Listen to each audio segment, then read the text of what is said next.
Estações de rádio e televisão em todas as cidades e vilas, onde quer que haja televisão e rádio. Quando o mundo coroou Smokey Robinson como uma lenda, uma parte de sua história já estava escondida. Não se encaixava na narrativa imaculada da Motown.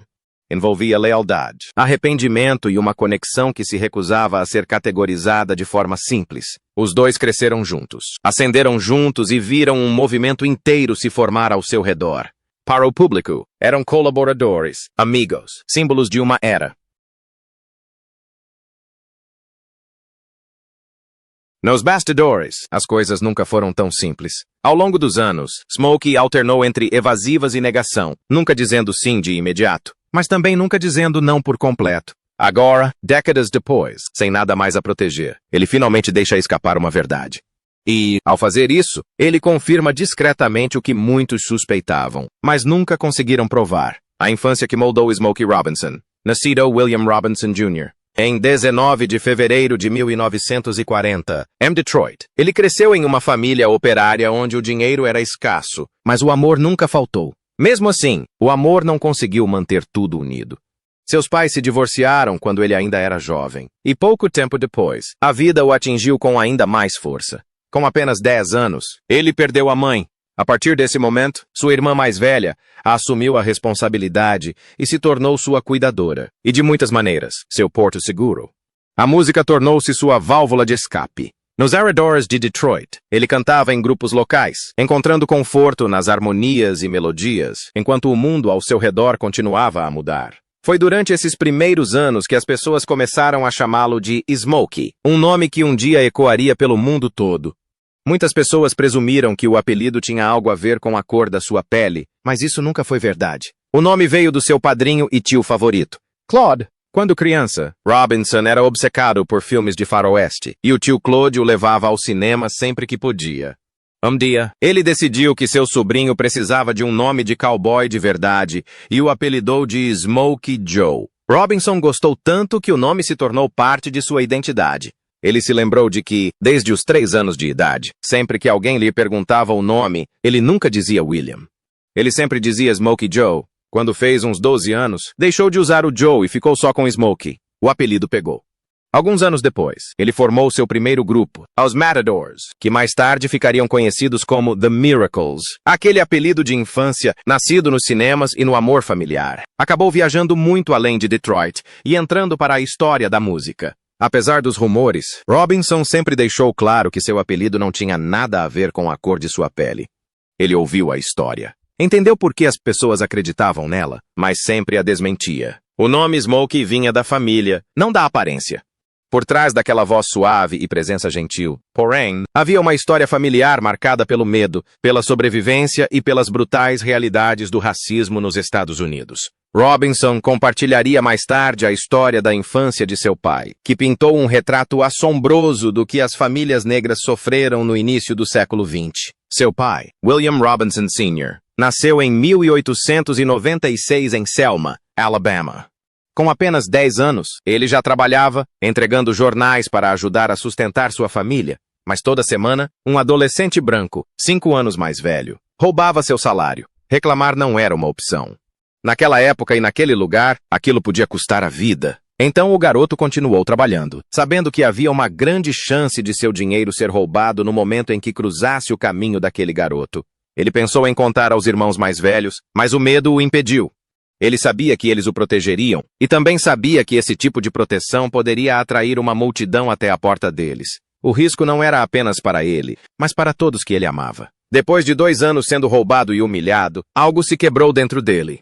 O pai dele saiu e comprou uma faca de escoteiro, não para arrumar confusão, mas para garantir que ela terminasse. E terminou. No dia do pagamento, o valentão tentou uma última vez. Quando ele se recusou a entregar o dinheiro, o adolescente o empurrou para o chão. Foi então que a faca apareceu, cortando profundamente a perna do valentão. Os gritos chamaram a atenção, e assim, de repente, os roubos cessaram. Mas agora o perigo era ainda maior. Ele era um menino negro de 12 anos que havia esfaqueado um adolescente branco. Ele sabia o que isso significava. Então ele tomou uma decisão que nenhuma criança deveria jamais ter que tomar. Caminhou até os trilhos da ferrovia, pulou em um trem em movimento e desapareceu. Passou a adolescência vagando de um lugar para outro, vivendo como um andarilho até finalmente chegar a Cleveland aos 19 anos. Ele nunca mais voltou a Selma, nenhuma vez sequer. Anos mais tarde, Robinson diria que entendia a dor do pai, mas que seu coração se partia principalmente pela avó. Ela perdeu seu filho caçula em uma única noite, vendo-o desaparecer na escuridão, sem nunca saber se ele estava vivo, em segurança ou se voltaria para casa. Assim nasceu o coração da Motown. Em 1955, Smokey Robinson ainda era adolescente quando formou um grupo de doo-wop com alguns colegas de classe. Tudo começou como muitas histórias de jovens sonhadores, crianças buscando harmonia depois da escola, na esperança de que suas vozes as levassem a lugares maiores. Mas tudo mudou no momento em que Smokey conheceu um jovem compositor chamado Berry Gordy. Gordy reconheceu imediatamente algo diferente na composição de Smokey e, sem hesitar, decidiu orientá-lo. O som de Smokey era uma mistura de dois mundos. Ele era profundamente inspirado pelas harmonias doo-wop da década de 1950. Aqueles vocais agudos e flutuantes e as sílabas divertidas que enchiam as esquinas e os ginásios. Ao mesmo tempo, ele absorveu a suavidade e o refinamento do jazz que era popular na época. Essa mistura tornou-se sua marca registrada. Conforme o grupo crescia, os Cinco Sinos evoluíram para uma nova versão de si mesmos, chamada Matadors. Essa formação chegou até a conseguir uma audição com o empresário da lenda da soul music, Jackie Wilson. Um momento incrível para um grupo de adolescentes do ensino médio de Detroit. Mesmo com todo esse impulso, a música não era o plano original de Smokey. Durante muito tempo, ele quis ser dentista. Esse sonho acabou no momento em que chegou ao último ano do ensino médio e teve que começar a dissecar coisas na aula. Ele logo percebeu que não tinha estômago para isso. Então ele mudou de rumo e começou a fazer cursos preparatórios para engenharia elétrica. Mas Smokey não era um garoto que podia se dar ao luxo de se concentrar apenas nos estudos. Ele trabalhava desde os 10 anos de idade, entregando jornais, engraxando sapatos, fazendo recados, trabalhando em mercearias e farmácias, e pedalando sua bicicleta pela cidade entregando telegramas depois da escola. Após se formar, a Western Union ofereceu-lhe um emprego em tempo integral. O plano era simples: trabalhar durante o outono, juntar dinheiro suficiente para roupas e livros e começar a faculdade em janeiro. Era um plano prático, um plano seguro. Então chegou agosto de 1957 e tudo mudou. Naquele mês, Smokey e seu grupo conseguiram uma audição na Brunswick Records, a mesma gravadora que lançou os sucessos de Jackie Wilson. Tecnicamente, a audição foi um fracasso. A gravadora os rejeitou, mas um homem na sala estava prestando muita atenção. Quando o grupo terminou, ele os interrompeu e perguntou de onde tinham tirado aquelas músicas. Smokey respondeu casualmente que ele mesmo as havia escrito. O homem ficou estupefato. Ele acabara de ouvir 5 músicas e não conseguia acreditar que um adolescente as tivesse escrito. Admitiu que gostava de algumas delas e então fez a pergunta que mudaria a história da música. Smokey tinha mais alguma? Smokey tinha. Ele tinha um caderno de folhas soltas com quase 100 músicas. Quem perguntou era Berry Gordy, o compositor por trás dos maiores sucessos de Jackie Wilson. Ele disse a Smokey que gostava da sua voz e que ninguém soava como ele. A partir daquele momento, nasceu uma parceria lendária. Os Matadors logo se tornaram os Miracles, e quando Gordy lançou a Tamla Records no início de 1959, a gravadora que se tornaria a Motown, os Miracles estavam entre os primeiros artistas contratados. Berry Gordy não contratou apenas Smokey. Ele o moldou. Uma lição. Porém, se destacou acima de todas as outras. Cada música tinha que ser uma ideia clara, com começo, meio e fim. Mesmo que o final não fosse perfeito, o ouvinte deveria ser capaz de senti-lo. Smokey levou esse conselho a sério, e isso ficou evidente quase que imediatamente. Certo dia, uma música brotou dele em menos de 30 minutos. A música se chamava Shop Around. O grupo a gravou 2 vezes, a primeira versão muito lenta, a segunda com mais energia. Essa versão mais rápida foi lançada no final de 1960 e, no início de 1961, já estava em todos os lugares. Smokey Robinson rapidamente se tornou mais do que apenas um artista. Em 1962, apenas 3 anos após a fundação da Motown, ele foi nomeado vice-presidente da empresa. Isso significava que ele não estava apenas produzindo sucessos. Ele estava ajudando a moldar o futuro da gravadora.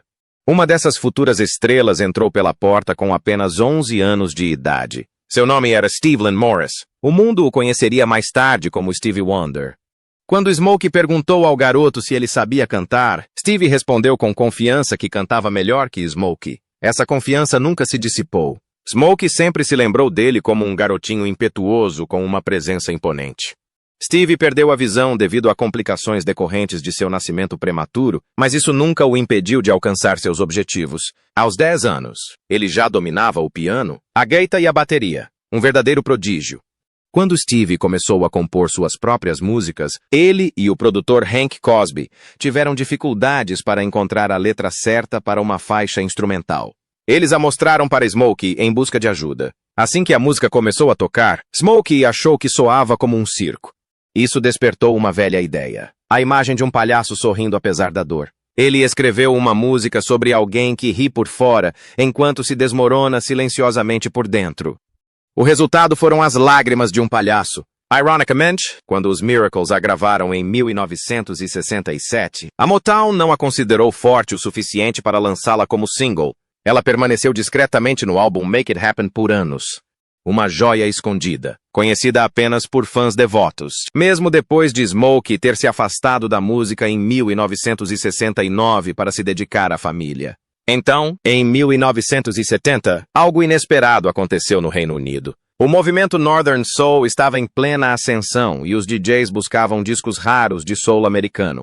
A Motown decidiu relançar a música One Miracle no exterior, deixando que a líder de um fã-clube britânico escolhesse qual versão seria lançada. Ela escolheu As Lágrimas de um Palhaço. A música chegou direto ao primeiro lugar. A canção foi relançada nos EUA e repetiu o mesmo sucesso, chegando ao topo das paradas e trazendo Smokey Robinson de volta da aposentadoria. O que começou como uma faixa esquecida de um álbum se tornou uma das canções mais icônicas da história do pop. Nos bastidores, Smokey também compunha sem parar para outros artistas, moldando silenciosamente o som de uma era. Ele compôs grandes sucessos para Mary Wells, Marvin Gaye, The Jackson 5 e The Temptations, mas uma canção se destacou acima de todas as outras. Depois que Mary Wells alcançou o primeiro lugar nas paradas com My Guy, Smokey invertiu a ideia, reescreveu-a sob uma perspectiva masculina e criou My Girl, especificamente para a voz de David Ruffin. The Temptations deram vida à canção, adicionando sua própria magia aos vocais de apoio. Tornou-se uma das gravações mais queridas da Motown de todos os tempos. Smokey nunca viu o sucesso como algo a ser acumulado. Para ele, a Motown não era um negócio. Era uma família. Se um artista ganhasse, todos ganhavam. Essa mentalidade é exatamente o motivo pelo qual as pessoas ainda o chamam de coração da gravadora. Ele permaneceu como vice-presidente da Motown até 1988, quando a empresa foi vendida. Mesmo depois de sair, sua lealdade a Berry Gordy nunca vacilou. Ele e sua primeira esposa, Claudette, deram aos filhos os nomes de Barry e Tamla, uma homenagem viva à empresa que mudou suas vidas. E o respeito era mútuo. Berry Gordy costumava dizer que Smokey não era apenas seu primeiro artista ou seu primeiro compositor. Ele era a alma da Motown. E décadas depois, esse título ainda se encaixa perfeitamente. As alegações mais sombrias sobre as lendas da Motown reveladas. No início de maio de 2025, uma grande tempestade atingiu o legado do ícone da Motown, Smokey Robinson.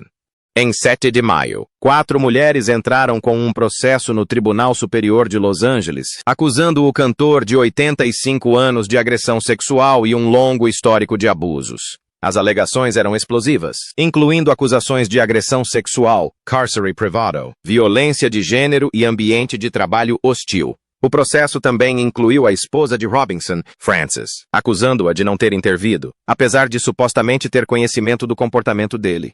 As mulheres afirmam que todas eram funcionárias da casa dos Robinson, trabalhando como governantas e auxiliares entre 2012 e 2024. O que descreveram nos autos do processo pinta um quadro profundamente perturbador da vida por trás das portas fechadas de uma casa que, do lado de fora, parecia calma e tranquila. Uma das acusadoras, identificada como Jane Doe, disse que trabalhou para os Robinsons de janeiro de 2023 a fevereiro de 2024.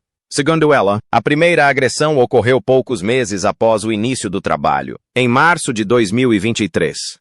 Ela alegou que o abuso não parou por aí, afirmando ter sofrido pelo menos 7 agressões antes de finalmente se demitir. Em seu relato, Robinson seguia uma rotina calculada. Ela disse que ele deixava a esposa no salão de manicure e corria para casa, sabendo que estariam sozinhos, pois ela trabalhava principalmente nos fins de semana. Ela descreveu ter sido chamada para um quarto que Robinson chamava de seu quarto azul, onde, segundo ela, ele trancava a porta, mandava seu cachorro sair e aparecia usando apenas roupa íntima após o banho.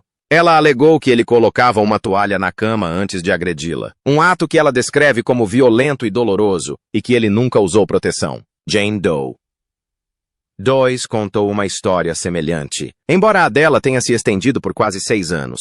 Ela trabalhou como governanta de 2014 a 2020 e alegou ter sido agredida pelo menos 23 vezes. Ela descreveu o abuso como constante e previsível, afirmando que Robinson a chamava para lugares sem câmeras de segurança, como a garagem ou a lavanderia, antes de agredi-la. Ela também alegou repetidos encontros forçados no quarto azul, onde disse ter sido coagida a fazer sexo e agredida sem proteção. O que mais chamou a atenção em seu depoimento foi o suposto controle emocional. Ela alegou que, sempre que tentava recusá-lo, Robinson a ameaçava dizendo que sua esposa a trataria mal, usando o medo de represálias para mantê-la em silêncio. Jane Doe 3 trabalhou na casa de Robinson por mais de uma década, de 2012 a 2024. Ela alegou que Robinson a agrediu sexualmente mais de 20 vezes. Seu relato também descreveu um ritual repetido, no qual Robinson saía do banheiro com pouca ou nenhuma roupa. Ela também afirmou que, quando resistiu em uma ocasião, ele lhe ofereceu $500 apenas para praticar sexo oral nela, oferta que ela disse ter recusado. Ela descreveu um ambiente de trabalho repleto de toques indesejados e constantes investidas sexuais.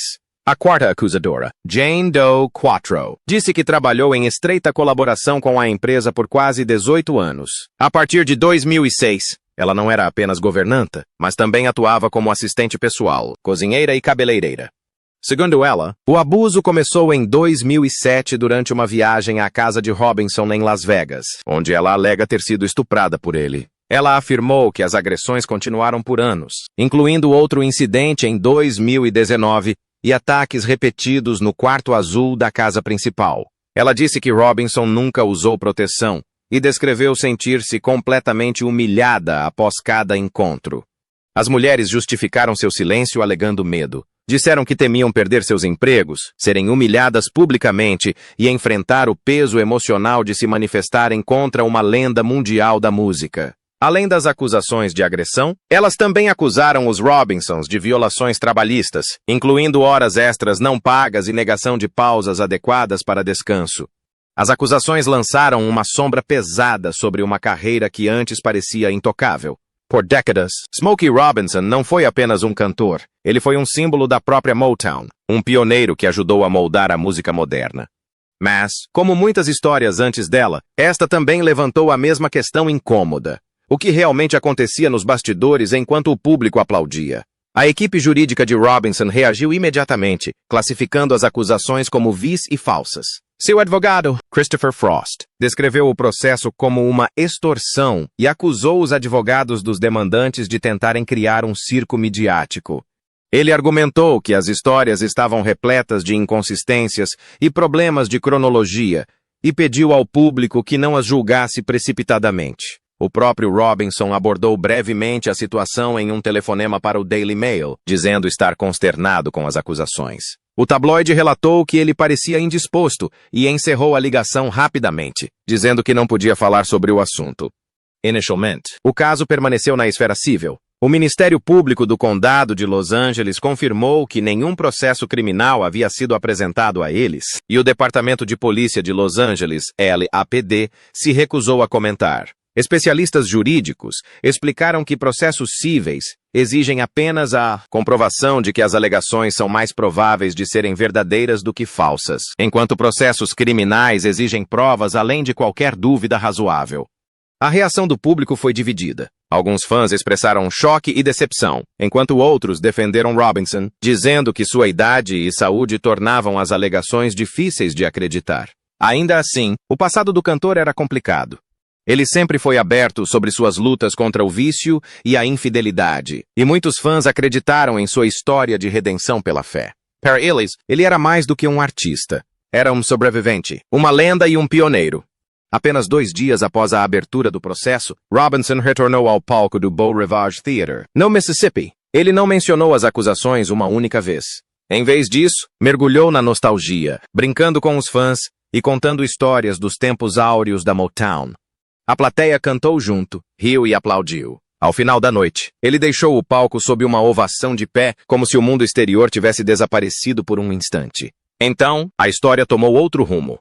Em 16 de maio de 2025, o Departamento do Xerife do Condado de Los Angeles confirmou que Smokey Robinson estava oficialmente sob investigação criminal. O Departamento de Vítimas Especiais afirmou que o caso estava em seus estágios iniciais e não forneceu mais detalhes. Robinson negou novamente todas as acusações e sua equipe jurídica declarou que apoiava a investigação, afirmando que a verdade é algo poderoso. Seu advogado disse à BBC que as acusações foram fabricadas para destruir a reputação de Robinson e transformar a situação em um espetáculo. Ele afirmou que a investigação só aconteceu porque os acusadores registraram uma queixa e insistiu que nem Smokey nem sua esposa haviam feito nada de errado. No final do mês, Robinson contra-atacou. Em 29 de maio de 2025, ele entrou com uma ação judicial de $500 milhões contra as 4 mulheres, acusando-as de difamação e abuso de idosos. Sua equipe também solicitou a quebra do anonimato das mulheres, argumentando que as alegações eram tão distantes da realidade que os Robinsons não conseguiam nem mesmo identificar quem era quem. No final de maio de 2025, a nuvem jurídica que pairava sobre Smokey se tornou ainda mais densa.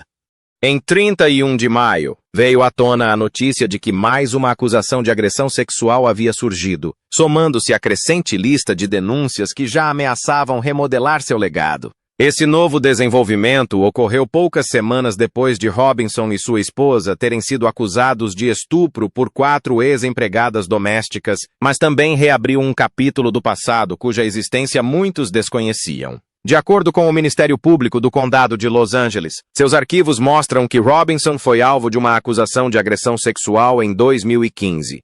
O caso nunca avançou, não por ter sido arquivado como falso, mas porque os promotores disseram que simplesmente não havia provas suficientes na época para apresentar acusações.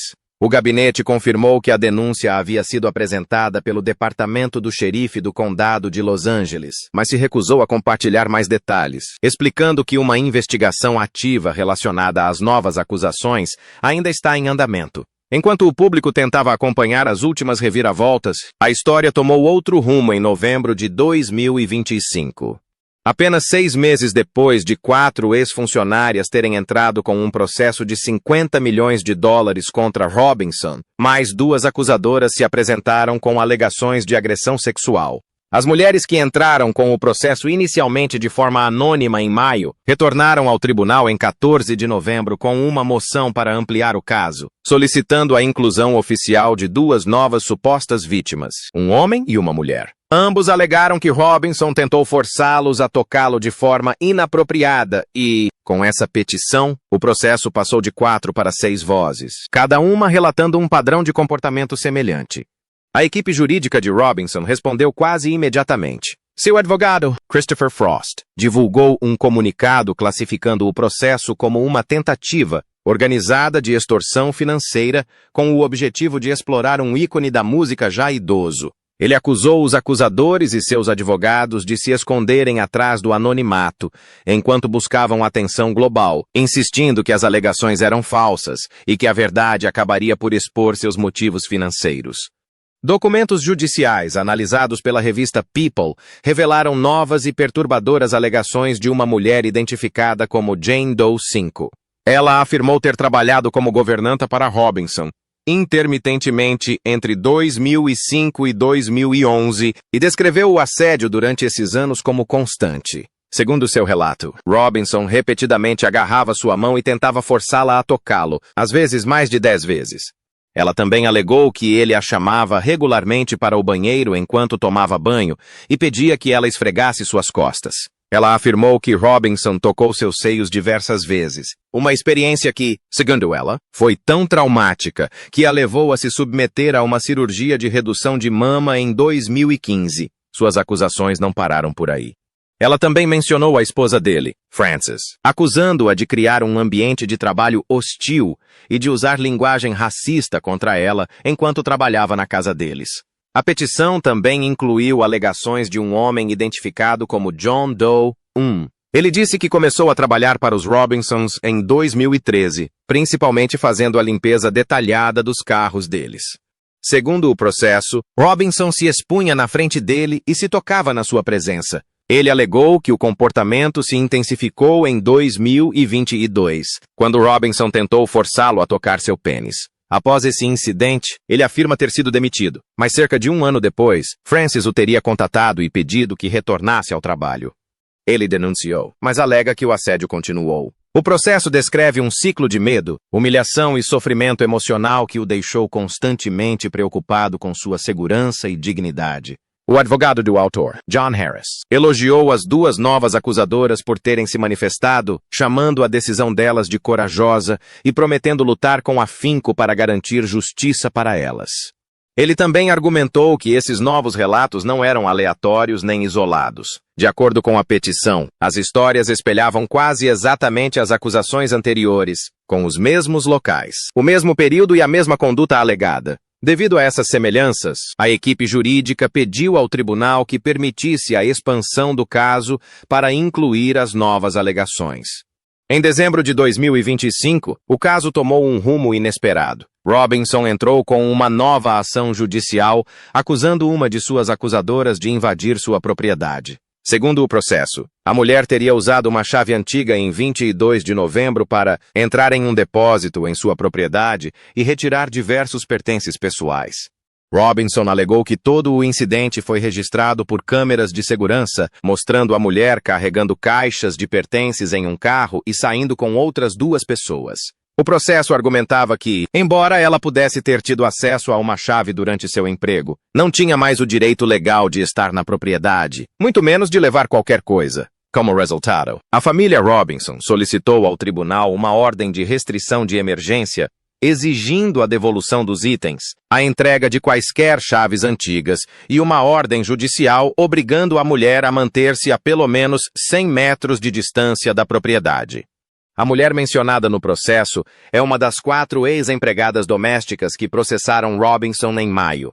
Nesse processo, que Robinson nega veementemente, as mulheres o acusaram de agressão sexual, lesão corporal e cárcere privado. A essa altura, o que começou como um único processo havia se transformado em uma extensa batalha judicial, que continuou a crescer a cada nova alegação, contra-alegação e revelação, arrastando uma das figuras mais celebradas da música para uma história muito distante das canções que um dia definiram seu nome. Agora com 85 anos, Smokey Robinson confessa, ela foi o amor da minha vida. Smokey Robinson cresceu no número 581 da rua Belmont, no bairro North End de Detroit. Quase como em um filme, outra futura lenda morava a poucos metros de distância. Diana Ross estava ali mesmo, no mesmo quarteirão, 2 crianças crescendo no mesmo bairro, muito antes de o mundo conhecer seus nomes. Pouco tempo depois, a família de Diana se mudou para o conjunto habitacional Brewster Douglas, onde ela se juntou a um grupo feminino local chamado Primet. Esse grupo eventualmente se tornaria as Supremes, e quando Diana decidiu que era hora de levar a música a sério, ela já sabia exatamente quem chamar. Smokey a conhecia desde que ela tinha cerca de 8 anos de idade. Quando a Motown já estava em pleno funcionamento e Diana se preparava para se formar no ensino médio, ela entrou em contato com ele. Queria que ele ouvisse seu grupo. Ele ouviu, reconheceu o talento imediatamente, e aquele momento deu início à história. Em suas memórias, Secrets of a Sparrow, Diana descreveu Smokey como um irmão adotivo para as Supremes. Ele não era apenas um amigo, mas um mentor, um guia e alguém em quem ela confiava profundamente, mesmo estando constantemente na estrada enquanto o grupo The Miracles explodia em popularidade. O vínculo entre eles foi construído ao longo de anos de raízes compartilhadas, sonhos em comum e lutas compartilhadas. Essa ligação ia muito além da amizade. Entre 1965 e 1970, Diana teve um relacionamento bastante público com Berry Gordy, amigo íntimo e chefe de Smokey Robinson. Seus mundos pessoal e profissional estavam intimamente ligados, e quando a filha deles, Rhonda, nasceu apenas 9 meses após o término do relacionamento, isso só acrescentou mais uma camada à complexa história do círculo íntimo da Motown. Anos depois, em 1985, Smokey surpreendeu Diana no palco durante sua residência em Las Vegas. De pé diante da plateia, ele orgulhosamente lembrou a todos que estivera presente desde o início de sua trajetória. O momento se tornou divertido e emocionante, com os dois compartilhando risos, um beijo e, em seguida, cantando um dueto da música dela, Missing You. Para duas pessoas que compartilharam décadas de vida e música, foi um raro momento registrado em público. E, por mais estranho que pareça, apesar de tudo o que viveram juntos, eles nunca gravaram oficialmente um dueto em estúdio. Em uma entrevista posterior, Smokey finalmente falou abertamente sobre sua história pessoal com Diana. Quando surgiu o assunto de que ela havia escrito sobre o namoro deles, ele não negou. Confirmou e admitiu que o relacionamento durou mais do que deveria, principalmente porque ele era casado na época. Foi uma admissão difícil, que lançou uma luz mais complexa sobre a relação deles. Essa honestidade contrastava com uma entrevista anterior, na qual Smokey havia descartado completamente a ideia de romance. Naquela época, ele havia enfatizado o vínculo de infância entre eles, dizendo que cresceram a apenas 4 casas de distância um do outro e sempre foram muito próximos. Quando questionado mais a fundo, ele riu novamente, insistindo que a proximidade entre eles simplesmente havia sido mal interpretada. O que permanecia inegável, no entanto, era a profundidade do relacionamento deles. De crianças do bairro à realeza da Motown, Smokey Robinson e Diana Ross compartilhavam uma história que ia além da música, além da fama e muito além do que o público jamais soube.